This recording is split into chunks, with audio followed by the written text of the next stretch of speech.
राधे राधे महाराज जी। महाराज जी, खराब स्वास्थ्य की स्थिति के दौरान योग, ध्यान और जाप में समर्पण और निरंतरता कैसे बनाए रखें, खासकर जब तब स्वास्थ्य की स्थिति आपके मानसिक स्वास्थ्य के खिलाफ खिलवाड़ करती हो तथा तर्कसंगत हो। यदि हमें पता है कि शरीर खराब हो रहा है, ये छूटेगा आज नहीं तो कल छूटेगा, तो जो छूटने वाला है उसको क्या पकड़ना।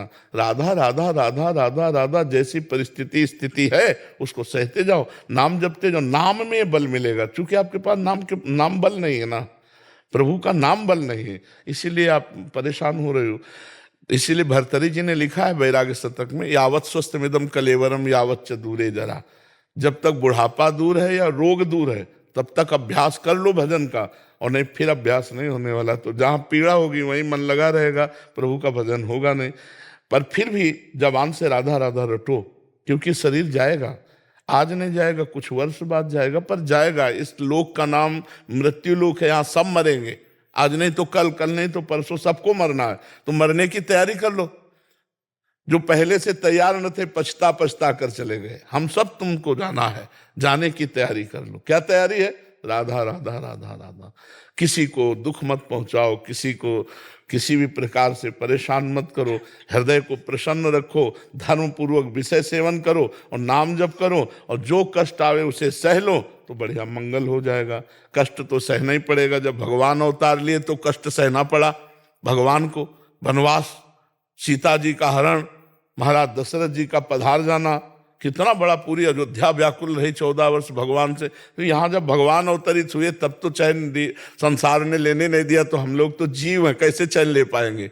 इसलिए नाम जप करो, भगवान का आश्रय लो, और सब योगों का योग है भगवान का चिंतन। अगर भगवान का चिंतन नहीं तो पद्मासन लगा के प्राणवायु रोकने से परमात्मा की प्राप्ति नहीं हो जाती। सच्चा योग है चित्त वृत्ति का निरोध करके परमात्मा में स्थित करना। तो सीधे ऐसे राधा राधा बोल रहे हैं, एक दिन मन अपने आप किशोरी जी में लग जाएगा। राम राम बोल रहे हैं, मन एक दिन अपने आप प्रभु में लग जाएगा। जो हम बार बार बोलते हैं, जो देखते हैं, जो सुनते हैं, वही मन हमारा चिंतन करता है। 3 बातों पर अगर हम अंकुश कर लें तो हमारा भजन बन जाए। हम गलत न देखें, गलत न सुने, गलत न बोलें, प्रभु को देखने की चेष्टा करें, सब में भगवान विराजमान है, और नाम जप करें, और वाणी से नाम कीर्तन करें, कान से भगवान की कथा सुने, भगवान में भजन में रुचि हो जाएगी। आप देख लीजिएगा, इन 3 का बड़ा प्रभाव है, आंख, कान और जबान। अगर इन 3 को हम सही कर लें तो सब सही हो जाएगा। श्रवणम कीर्तनम वही स्मरणम। जो हम श्रवण करेंगे, कीर्तन करेंगे, वही हमारी स्मृति में आ जाएगा। इसलिए खूब नाम जप करो, शरीर की चिंता न करो। सब को इसका शरीर सही है, कलयुग है।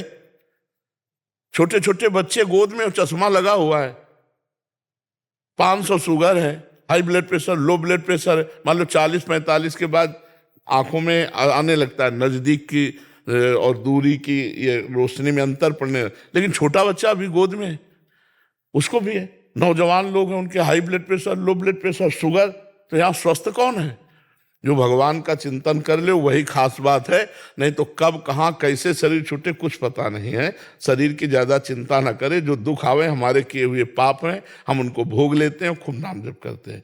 अब योग का तो समय नहीं रह गया, योग लायक शरीर ही नहीं रह गए हैं। हमें जो प्राणवायु का संशोधन करके आसनों पर बैठने का अभ्यास, वो भोगी पुरुषों के द्वारा नहीं होता, और हमारे शरीर सब भोगी हो रहे हैं। योग के लिए जो हमें चाहिए, सबसे पहले चाहिए ब्रह्मचर्य। अष्टांग योग की प्रारंभ की सबसे पहली भूमिका है ब्रह्मचर्य। अगर ब्रह्मचर्य नहीं है तो कोई भी योग नहीं चल पाएगा, भक्ति योग भी नहीं सही चल पाएगा। क्योंकि व्यभिचारी भक्ति थोड़ी कर सकता है, व्यभिचारी ज्ञान मार्ग में थोड़ी जा सकता है, व्यभिचारी योगी थोड़ी हो सकता है। और आजकल व्यभिचार तो मनोरंजन माना जाता है। ये boyfriend girlfriend live in relation, ये क्या गंदगी, और खूब बढ़ रही है गंदगी, खूब चल रही।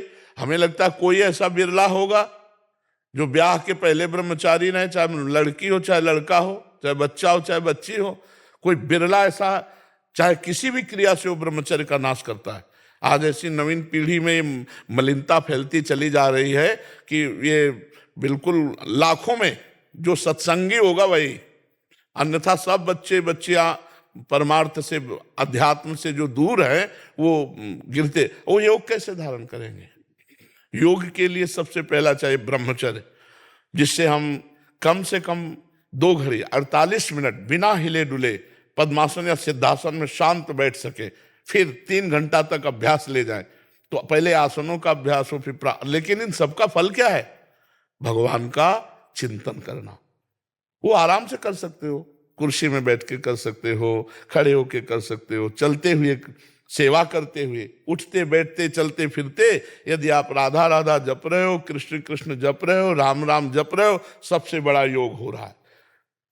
सब साधन कर यह फल सुंदर, प्रभु पद पंकज प्रीति निरंतर। समस्त साधनाओं का ये सुंदर फल है कि भगवान के चरणारविंद का निरंतर चिंतन होता रहे। बस चिंतन खास बात है, और वो शरीर अच्छा हो या ना हो, राधा राधा कहने में क्या जरूरत। जबान काम कर रही ना, राधा राधा राधा राधा, फिर आप देख लेना, ठीक है।